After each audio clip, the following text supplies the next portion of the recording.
नमस्कार, मैं हूं आपके साथ यशु शुक्ला और आप देख रहे हैं के न्यूज की खास पेशकश, जिसमें बात करेंगे आस्था की डुबकी प्रदूषण पर अटकी।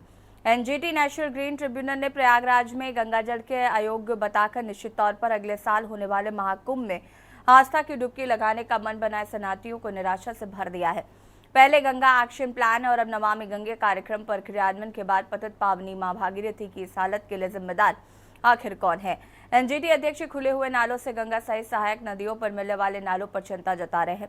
साथ ही प्रदेश के मुख्य सचिव को 4 सप्ताह में गंगा के प्रदूषण की जानकारी तलब की है। सवाल यह है कि पिछले कुंभ से अधिक बेहतर महाकुंभ आयोजित कराने का दावा कराने वाले मुख्यमंत्री योगी आदित्यनाथ की मंशा पर कौन पलीता लगा रहा है? उत्तर प्रदेश प्रदूषण नियंत्रण बोर्ड सहित गंगा के तटवर्ती जिलों में तैनात अफसरों ने महाकुंभ की उल्टी गिनती शुरू होने के बाद भी आखिर तैयारियों को परवान क्यों नहीं चढ़ाया? देखिए रिपोर्ट।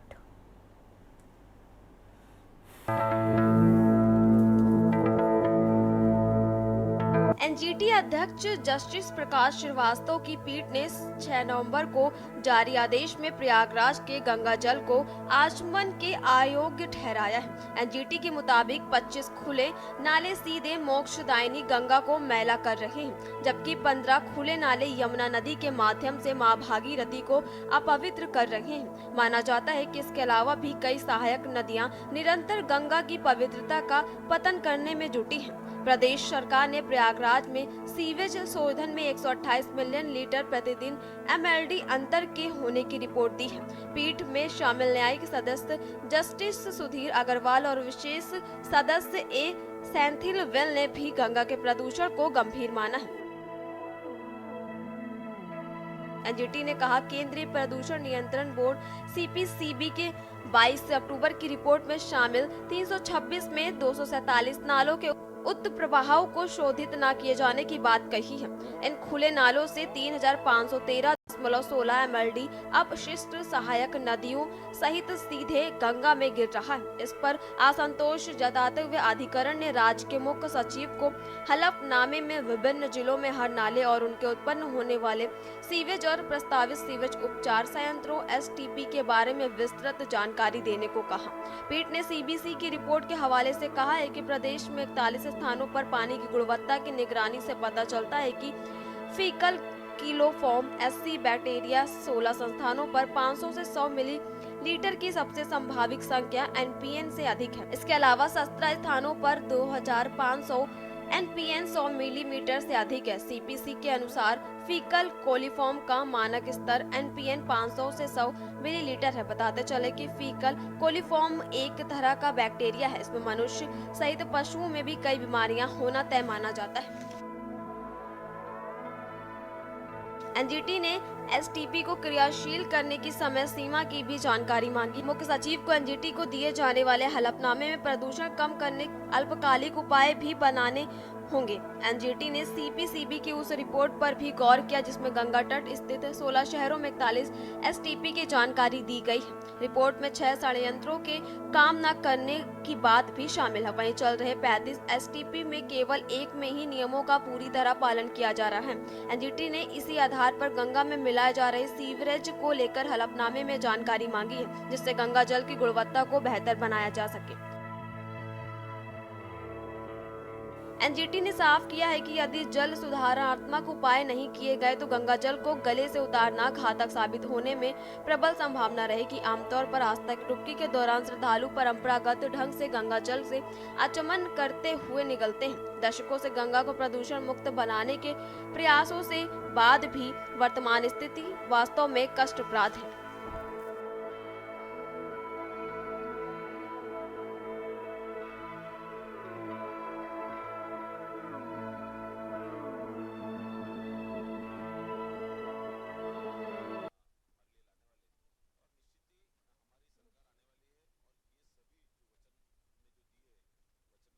तरीके से मां गंगा प्रदूषित हो रही हैं और एनजीटी ने जो है वो चिंता जताई है इसको लेकर। एक तरफ जहां महाकुंभ का आयोजन होने वाला है, ऐसे में गंगा की इस स्थिति पर तमाम सवाल खड़े हो रहे हैं कि आखिर इतनी परियोजनाएं चलने के बावजूद भी गंगा का जल साफ क्यों नहीं है। और ये जो तस्वीरें आप देख रहे हैं, ये गंगा तट की तस्वीरें हैं, जहां पर आप देख सकते हैं कि कितनी गंदगी का अंबार लगा हुआ है। जब परियोजनाएं संचालित है उसके बावजूद भी गंगा घाटों की स्थिति ऐसी क्यों है, ये समझ नहीं आ रहा। केंद्र सरकार एक बड़ी परियोजना लेकर आई थी नमामि गंगे, ताकि गंगा को साफ स्वच्छ रखा जाए, लेकिन जो तस्वीरें हैं वो कुछ और बयां करती। संदीप मिश्रा संवाददाता लखनऊ से हमारे साथ जुड़ चुके हैं, मधु दरबारी संवाददाता प्रयागराज से जुड़ चुके हैं, राजेश शुक्ला नेता बीजेपी, अमन यादव नेता समाजवादी पार्टी और डॉक्टर चिदेंद्र शुक्ला जी पर्यावरणविद हमारे साथ जुड़ चुके हैं। सबसे पहले तो स्वागत है आपका। शुरुआत संदीप से करते हैं। संदीप, लखनऊ की बात करें या पूरे यूपी की बात करें, गंगा का हाल जो है वो काफ़ी ज़्यादा खराब है और नमामि गंगे जैसी एक बड़ी परियोजना जब चल रही हो और प्रधानमंत्री जिसको लेकर काफ़ी गंभीर हो, उसके बाद घाटों की अगर ऐसी स्थिति देखने को मिले तो इससे ज़्यादा निराशाजनक कुछ नहीं हो सकता।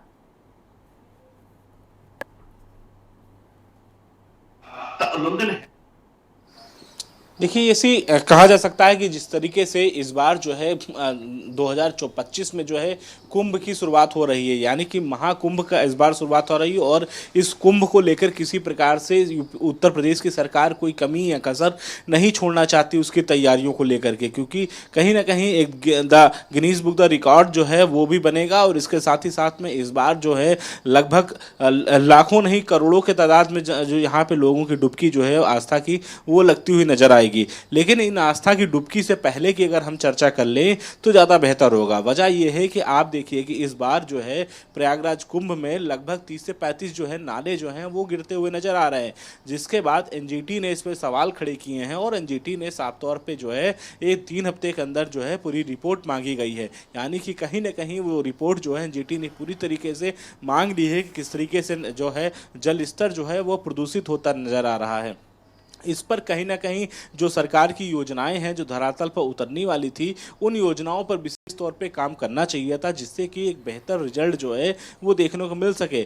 हम चाहे हम प्रयागराज की हम गंगा के संगम की बात कर लें या फिर हम लखनऊ की हम गोमती नदी की बात कर लें, आज के समय में अगर देखा जाए तो लगभग जो है 30 से 35 नाले जो हैं वो गोमती नदी में गिरते हुए नजर आ रहे हैं, जिससे कि लोगों को जो पानी पीने वाला है वो भी कहीं प्रदूषित मिलता हुआ नजर आ रहा है। और इसी कड़ी की अगर हम करते हैं तो इसी कड़ी में प्रयागराज की भी यही हाल देखने को मिल रहा है। तो इन नालों पर सबसे पहले पाबंदी लगानी चाहिए। इससे पहले जो पॉलीथीन, पन्नियां, जो ढेर सारी जो चीज़ें हैं जो नाले से निकल करके आती हैं वो नदियों में गिरती हैं, जिससे वो नदी दूषित होती है। और वही दूषित पानी जो है जब हम लोग जब कभी नहाने के लिए वहाँ उतरते हैं या स्नान करने के लिए उतरते हैं, क्योंकि महाकुंभ होगा, संगम होगा, तो निश्चित तौर पर जो आस्था की डुबकी है वो तो लगती हुई नजर आएंगी, लेकिन इस आस्था की डुबकी के पीछे जो है जो गंदगी का अंबार होगा वो भी महत्वपूर्ण होगा। इन सभी चीज़ों को लेकर के एनजीटी ने सवाल खड़े किए हैं और एनजीटी ने साफ तौर पे इस पे जवाब मांगा है और जब तक जवाब नहीं मिलता तब तक जो है इस पे मामला जो है वो विचाराधीन रहेगा। हालांकि इस पे जरूर जो है वहाँ के प्रशासन को जरूर सख्ती के साथ में इसका पालन कराना चाहिए और ख़ासतौर पर जब तक कुंभ चलेगा, यानी कि 13 जनवरी से लेकर के 2 फरवरी तक जब ये कुंभ जब तक लगेगा तो उस समय तक इसकी जो है देखरेख सही तरीके से करनी चाहिए।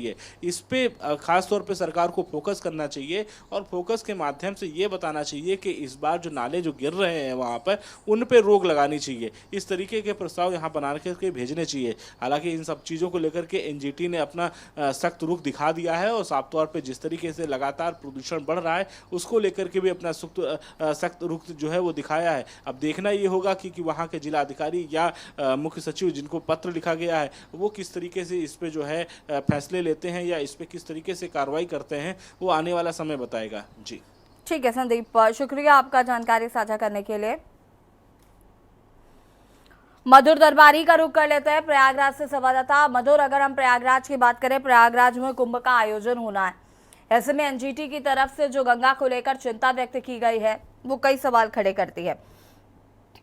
व्यवस्थाओं को लेकर दावे हजार हैं, लेकिन धरातल पर जो तस्वीरें नजर आ रही हैं वो काफी ज्यादा चिंताजनक है।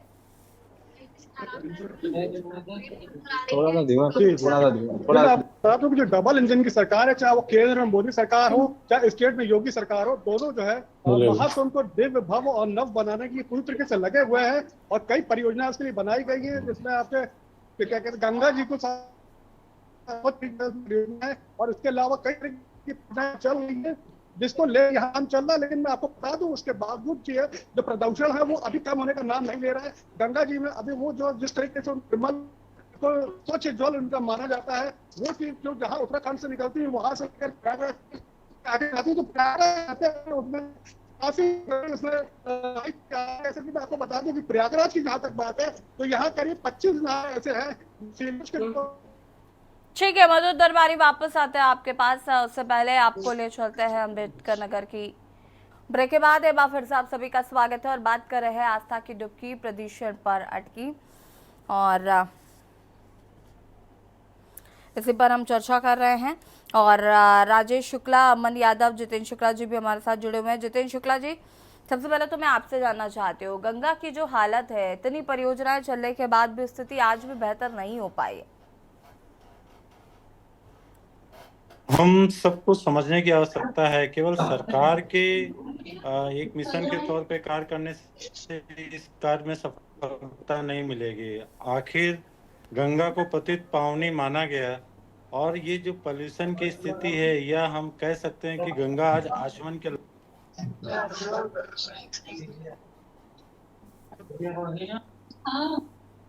बाकी सबको म्यूट करिए प्लीज। लाइट जितेंद्र जी। मैं कह रहा हूँ कि ये मेरा आवाज आ रहा है आप लोगों को? जी, मैंने कहा कि आप ये समझिए कि जो आज स्थिति है, गंगा आचमन के लायक नहीं है। उसमें हम सब लोगों का कहीं ना कहीं कंट्रीब्यूशन बोल सकते हैं, या हम लोगों का प्रकृति के प्रति असंवेदनशील होना ये प्रमुख कारण है। सरकार अपना कार्य कर रही है, लेकिन एक सरकार के कर लेने से इस कार्य में सफलता मिल जाएगी, इसमें संशय है। हम सब आम व्यक्तियों को भी ये सोचना पड़ेगा। अभी मैं कल संगम के तीर पे था, और जिस तरीके से मैंने देखा कि पॉलीथीन का इस्तेमाल किया जा रहा है, लोग अपने घर से मिट्टी के बर्तन लेके आ रहे हैं और वो उसमें गंगा में डाल रहे हैं, तो वो ऐसे नहीं हो पाएगा। जब तक हम सबको इस चीज को लेके नहीं चलेंगे, तब तक नहीं कर पाएंगे। सबसे ज्यादा समस्या इंडस्ट्रियल एरियाज की है ना। जो इंडस्ट्रियल एरियाज है, उनका जो पानी जा रहा है या उनका फैक्ट्री का जो मटेरियल जा रहा है, गंगा को सबसे ज्यादा दूषित तो मुझे लगता है वही कर रहा है, और उस पर तो सरकार ही लगाम लगा सकती है। आम जनता क्या करेगी? नहीं, ये आपका कहना बिल्कुल सही है कि इंडस्ट्रियल एरिया जो यूपी के लगभग 16 शहर हैं जो गंगा के किनारे बसे हुए हैं, ठीक है। और आपकी जानकारी के लिए मैं बता दूं कि मेरे पास डाटा है पूरा कि कुल 326 नाले उसमें प्रवाहित किए जाते हैं।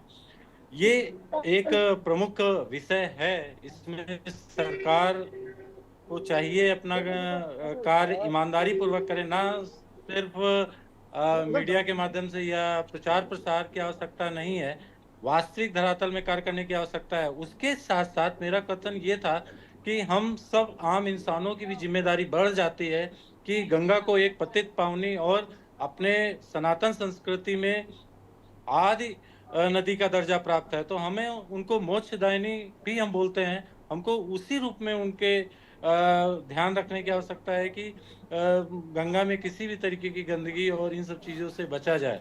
रही बात जो इंडस्ट्री की बात कर रहे हैं, वो तो बिल्कुल उसके लिए कोई संशय नहीं कि इसमें सरकार की जिम्मेदारी है, और सरकार को अपना कार्य इसके लिए करना चाहिए, धरातल पे काम करना चाहिए, बजाय इसके कि जो भी चीजें हम लोग आज देख रहे हैं वो एक अलग पार्ट हो गया। ठीक है, अमन यादव जी देखो यार, देखो सामने देख लो, अनम्यूट कीजिएगा। हेलो, मधुर दरबारी को पहले तो म्यूट करिए।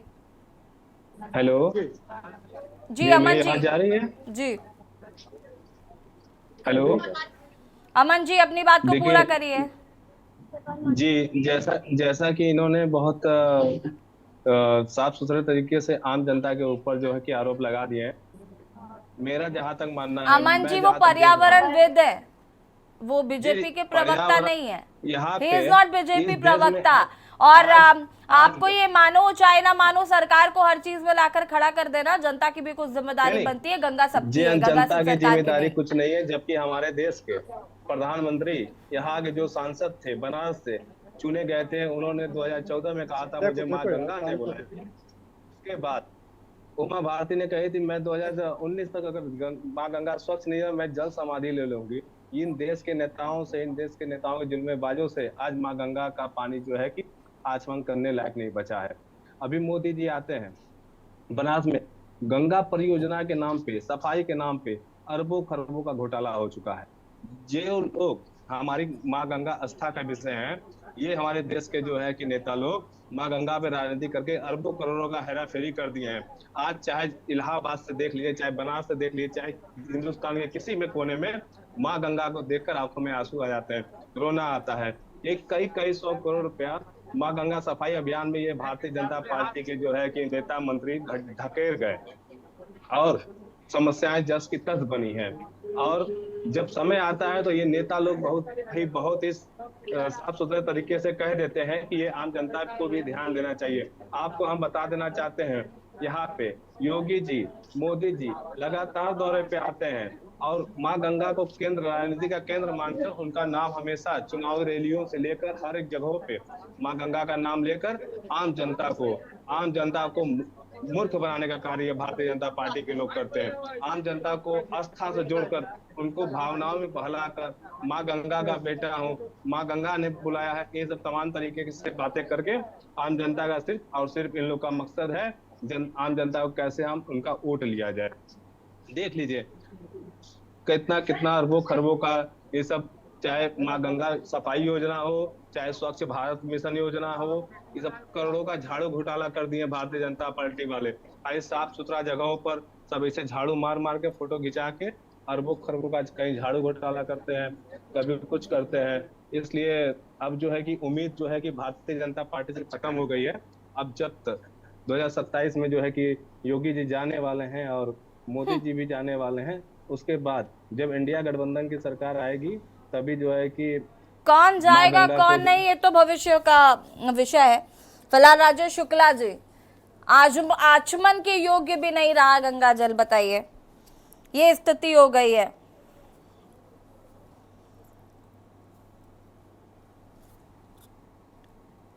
राजेश शुक्ला जी,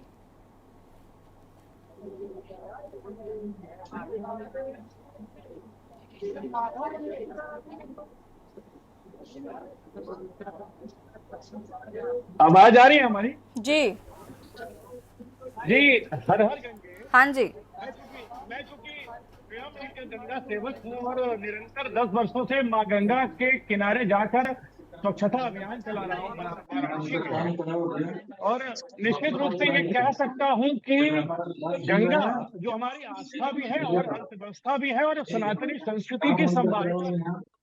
और अभी सम्मानित जो प्रवक्ता थे उन लोगों ने कहा कि माँ गंगा ने बुलाया है, ऐसा प्रधानमंत्री जी ने बताया था। तो निश्चित रूप से माँ गंगा का पुत्र होने के नाते प्रधानमंत्री श्री नरेंद्र मोदी जी नमामि गंगे परियोजना के माध्यम से अपने बेटे का, जो माँ गंगा का पुत्र उन्होंने कहा है, उसका अनुसरण। नमामि गंगे में जो सफाई कर्मी थे, जो झाड़ू मारने, उनका तनख्वाह भी 2 महीने का रोके हैं।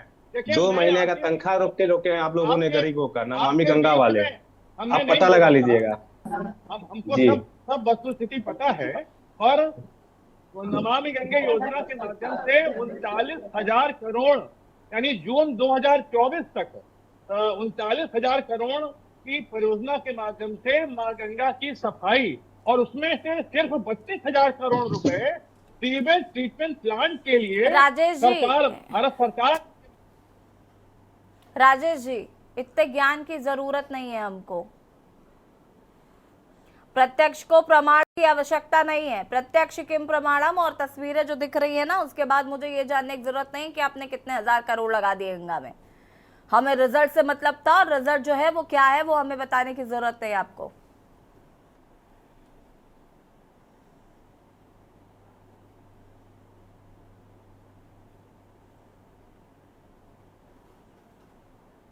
नमामि गंगे योजना के तहत बहुत सुंदर कार्य किया है। इसमें कोई नमामि गंगे योजना के तहत सिर्फ घोटाला हुआ है, सिर्फ घोटाला हुआ है। नहीं है ये सब। 2 महीना मजदूरों का, गरीबों का पैसा आप लोगों ने ले दिया। नमामि गंगे ने गरीबों का पैसा रोका गया है। निरीक्षण में कार्य होता है, आप पता लगाइएगा।